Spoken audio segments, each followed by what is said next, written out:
Daí galera, meu nome é Lilian, bem-vindos a mais um vídeo aqui nesse canal e hoje a gente vai conversar sobre 4 histórias que são tão diferentes entre si quanto as estações do ano, mas que trazem algo em comum, a maldade humana. E essas histórias eu li no livro.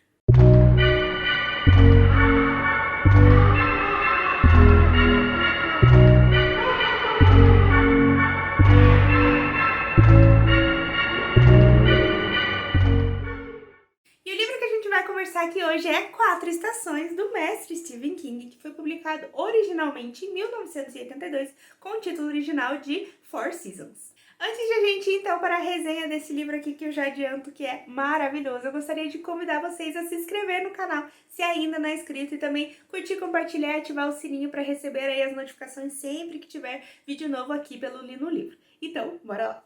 Esse livro aqui, que eu acho que é um dos mais famosos, assim, do Stephen King, vai trazer, então, um compilado de contos ou novelas, já que aí que os contos vão variar aí entre 60 páginas e 200 páginas. E aqui a gente vai ser, então, apresentado a diversas histórias com temáticas diferentes, mas que, se você for olhar bem a fundo, não são tão diferentes assim. E eu vou, então, dar uma pincelada, passar por cima de cada uma, falar um pouquinho do que eu achei de cada conto, claro, totalmente sem spoilers, e acho que vai ficar mais legal e vou conseguir, então, destrinchar um pouco mais de como foi essa minha experiência. E o primeiro conto que a gente é apresentado aqui, então, é da Rita Hayworth, eu acho que é assim que pronuncia, e A Redenção de Shawshank. Aqui nesse caso a gente fala, então, a Shawshank é uma prisão nos Estados Unidos onde são levadas pessoas que têm ali crimes bem mais graves, no caso, diversos ali estão até cumprindo prisão perpétua. E a gente vai acompanhar aqui a história do Andy do Fresney, basicamente, que é narrado pelo ponto de vista do Red, que é um outro cara que está preso. Aqui a gente vai acompanhar, então, ele conhecendo esse cara, descobrindo quem ele é de verdade, e a gente vai ser confrontado ali que, na verdade, o Andy, ele foi acusado erroneamente, foi preso de uma forma totalmente equivocada, e que ele se afirma ser inocente das suas acusações. Então a gente vai acompanhar todo esse processo dele passando por essa prisão, essa mudança de vida, sendo que ele nem deveria estar ali. Confesso que essa história era uma das que eu estava mais hypada, apesar de eu já ter visto a adaptação há alguns anos atrás e eu ter simplesmente adorado a história. Eu lembrava bem pouco dos detalhes de como se dava, quem que narrava, como que acontecia as coisas, e lembrava mais do escopo geral, principalmente do final.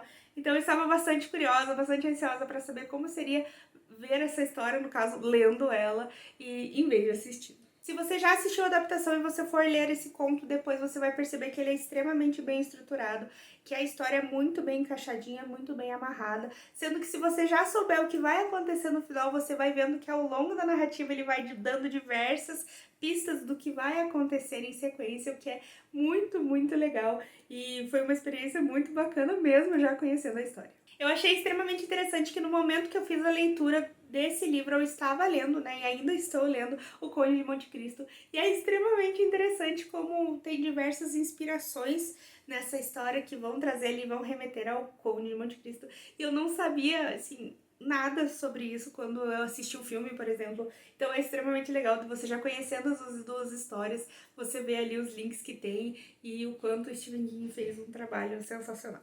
Acho interessante que o King traz aqui diversas questões pra gente se discutir, né, sobre justiça, sobre até quanto tempo uma pessoa leva para se redimir com a sociedade por um crime que ela cometeu.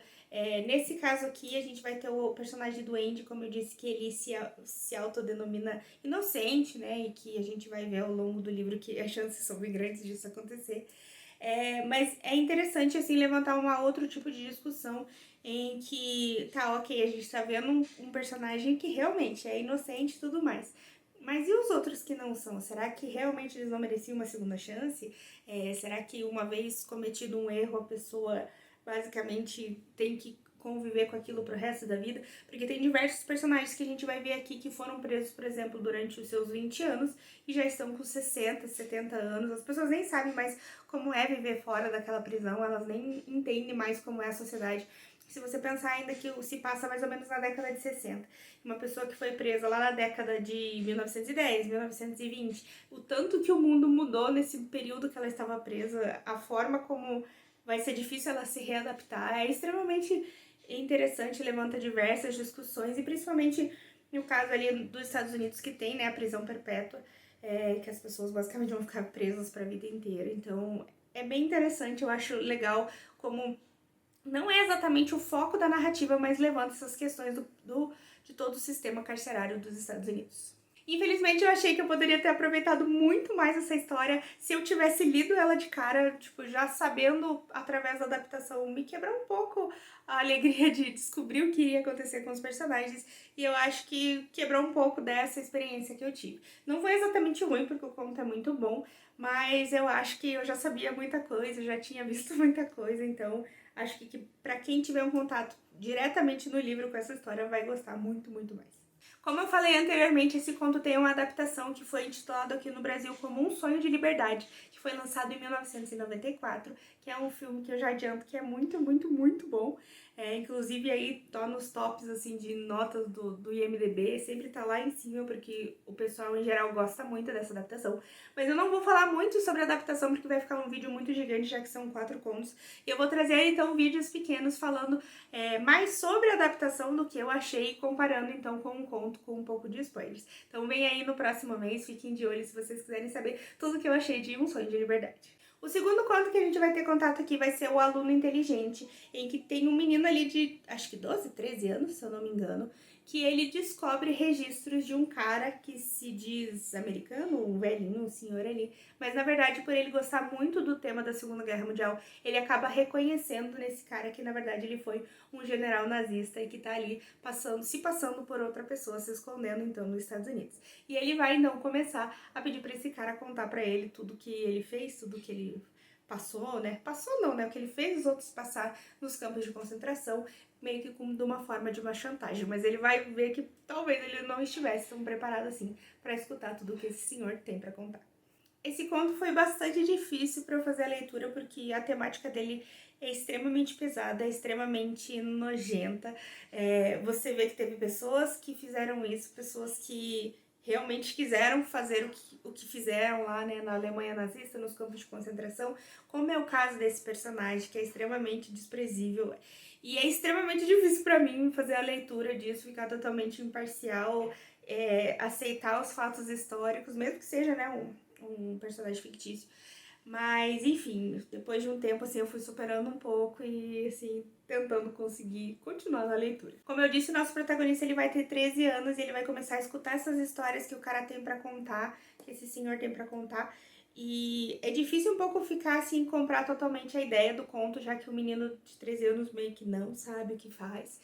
Mas ele começa a ouvir essas histórias e as coisas vão começar a se intrincar de um jeito que vai ficar um pouco complicada a situação dele, que eu não vou dar spoiler, é claro, mas fica um pouco difícil de engolir que, mesmo que sendo um adolescente, não saberia exatamente o que tá fazendo. Eu acho extremamente interessante que aqui o King vai fazer uma crítica às barbáries que são feitas em guerras, e não falando exatamente só da Segunda Guerra Mundial, que claro que aqui é o foco, mas ele vai tecer uns comentários assim super afiados sobre como as pessoas veem diferente a guerra dependendo do lado que ela foi travada, pelo lado ganhador ou pelo lado perdedor.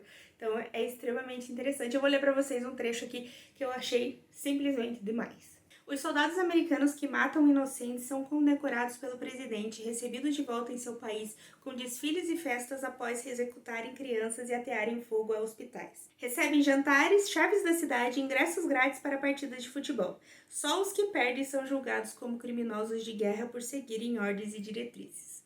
Então eu acho extremamente interessante como ele fala, né, que do ponto de vista americano, tudo que os americanos fazem na guerra é justificável, né? Enquanto quem perdeu a guerra realmente foram os caras que fizeram atrocidades. Quando a gente sabe que os dois lados, geralmente, né, tem coisas horríveis acontecendo. Não querendo diminuir o que os alemães fizeram naquela época, obviamente. Mas não é assim tudo flores, não é só os mocinhos e os vilões. Eu confesso que eu fiquei bastante curiosa para saber o que iria acontecer no final desse conto. Ele te motiva, você querer saber aonde essa confusão toda vai dar. Mas ele é extremamente longo, desnecessariamente longo, pelo menos pra mim. Aqui eu senti realmente o King prolixo, que faz tantas pessoas não gostar tanto assim da escrita dele, porque facilmente pra mim essa história poderia ter metade do tamanho, porque ela vai ter aqui 200 páginas. Se você pensar que Shawshank Redemption tem 100 e ela tem 200, então ela é desnecessariamente absurdamente muito longa e isso atrapalhou um pouco a minha experiência e gostar um pouco mais dessa história. De qualquer forma, o final dela é muito bom, eu gostei bastante, eu não esperava esse desfecho e achei que foi bem coerente com tudo que ele apresentou ao longo do conto. Esse conto deu origem ao filme que foi lançado em 1998 com o título de O Aprendiz, que eu já assisti, mas que eu vou trazer então um vídeo especial para falar só dele. O terceiro conto aqui eu acho que acaba sendo o queridinho de todo mundo que lê essa coletânea, que é O Corpo, que vai se tratar aí de uma história de alguns amigos ali que estão ali, sei lá, nos seus 12 anos, na década de 60 também, se eu não me engano, e que são super amigos, aqueles 4 amigos inseparáveis, e eles acabam descobrindo que um menino desapareceu ali na região e o irmão mais velho de um deles acabou encontrando o corpo. Mas ficou com medo de entregar para a polícia e tudo mais, e ele acabou escutando uma conversa e eles decidem então partir numa aventura para ir resgatar o corpo desse menino perdido. Confesso que eu estava muito animada para ler esse aqui também, porque ao contrário do primeiro conto, esse eu não sabia nada, eu nem cheguei a assistir a famosa adaptação e fiquei bastante empolgada. Mas logo no começo eu comecei a dar uma desanimada, porque você vê que o conto talvez não vai acontecer muita coisa, mas é uma coisa totalmente de você calibrar as expectativas, porque é muito mais sobre a jornada dos personagens, sobre conhecer os personagens, do que chegar lá, do que as coisas acontecerem mesmo. E aos poucos você vai ficando cada vez mais apegada a esses personagens maravilhosos. Aqui a gente consegue ver uma das coisas que eu acho mais sensacional na escrita do King, que é a construção dos personagens. Ele vai apresentar então esses 4 meninos que, a princípio, né, pra gente, eu acho que é bastante personagens que são introduzidos, mas que aos poucos você consegue diferenciar cada um pelo seu estilo de vida, pela forma, pela sua personalidade, como eles falam. Isso é extremamente legal, como ele consegue dar então esse toque de realidade para cada um, e você consegue enxergar ali que poderia facilmente ser os seus amigos da infância. Acho muito interessante que ele é muito nostálgico, esse conto, e é interessante porque eu nem vivi uma realidade dessa, onde eu andava com meus amigos pelo mato por aí, porque eu já sou uma criança que nasceu totalmente na cidade, não tinha essas aventuras, essas brincadeiras, ainda tinha brincadeiras na rua e tudo mais, mas não era como era antigamente, de você sair o dia inteiro pra brincar na floresta, né, e principalmente falando dos Estados Unidos, que tem diversas cidades pequenininhas grudadas nas florestas. Mas é muito legal porque mesmo você não vivendo isso, você consegue totalmente se relacionar com essas aventuras, com essas crianças e ver você ali na sua infância, num momento onde tudo era sonho e diversão. É muito legal como o King consegue aqui descrever muito bem tudo que eles passam, diversos episódios você consegue visualizar como se você estivesse ali vivendo com ele. E também é muito legal como ele mostra como essa história, como a vida de cada um impactou diferente ali, né? Como o que eles vão ser quando crescer, como eles vão se comportar, mesmo sendo super amigos, talvez os caminhos deles não sejam assim tão entrelaçados, eles não tenham tantas coisas em comum. O que é bem interessante, né? Fazer aquele paralelo de diversos amigos que a gente tinha lá pequenininho, crescendo, acabam não fazendo mais parte da pessoa que a gente se torna. Gostei muito do conto, gostei muito do desfecho, acho que é uma história que acaba agradando a todo mundo pelos personagens, pela jornada, pelo clima, por tudo mais, e maravilhoso, maravilhoso. Esse conto deu origem ao filme Conta Comigo, que foi lançado em 1986 e que vai ter um videozinho especial pra ele aqui no canal. E o último conto, mas não menos importante, se chama Método Respiratório, em que a gente vai acompanhar aqui uma mãe solteira que está grávida ali, né, de uma criança, e o namorado acabou abandonando ela. E ela vai até o médico pedir para que ele atenda ela, porque na época que se passa o conto não era comum, né, mulheres terem filhos fora do casamento. E ele vai introduzir ali para ela uma técnica chamada método respiratório. E é só isso que eu vou contar, porque não precisa mais. Esse conto não era um conto que eu estava super animada pra ler, porque eu não vejo muitas pessoas falando assim super bem dele, mas foi de longe o conto que mais me surpreendeu. Talvez não seja o conto que eu mais gostei, mas talvez ficou ali em segundo lugar, não tenho certeza. Mas foi o que mais me surpreendeu de longe, porque ele tem um clima extremamente legal. Na verdade, essa história é uma história que um senhor está contando, na verdade, né, contando para uns amigos. E eu não vou falar mais porque eu acho bem legal entender o clima. Mas é muito massa mesmo como você consegue ficar preso na história, tanto da história do senhor que tá contando, quanto na história em si. E ela é extremamente chocante, traz aqui alguns aspectos que eu não esperava. E além, de novo, trazer uma discussão super legal sobre principalmente a mulher, como, né, na época a mulher era vista como uma vagabunda só por ter engravidado e o cara largado dela, né? Enfim, outras coisas que ainda bem ainda mudaram um pouco até hoje. E foi muito legal, muito chocante. Eu acho que é um conto que o pessoal não dá muita, assim, atenção, mas que funciona super bem. E, infelizmente, não tem nenhuma adaptação, porque eu queria muito. Resumindo, então, foi uma experiência maravilhosa com esse livro. Adorei, super adorei mesmo. Eu acabei dando 4,5 estrelas pra ele, principalmente porque eu perdi um pouco da surpresa do primeiro conto, do Shawshank Redemption, e porque eu achei o segundo conto extremamente louco. Mas não me atrapalhou de forma alguma a experiência, foi mais um King maravilhoso que entrou pra conta, e super recomendo, talvez seja uma excelente porta de entrada para quem quer conhecer o autor. Então, galera, por hora é isso. Obrigada por assistir o vídeo até aqui. Espero que vocês tenham gostado aí da minha resenha de 4 estações. Vou trazer, então, como prometi, as resenhas dos filmes à parte, pra gente conversar um pouco melhor sobre eles, sobre as comparações e tudo mais. E a gente se vê, então, por aí.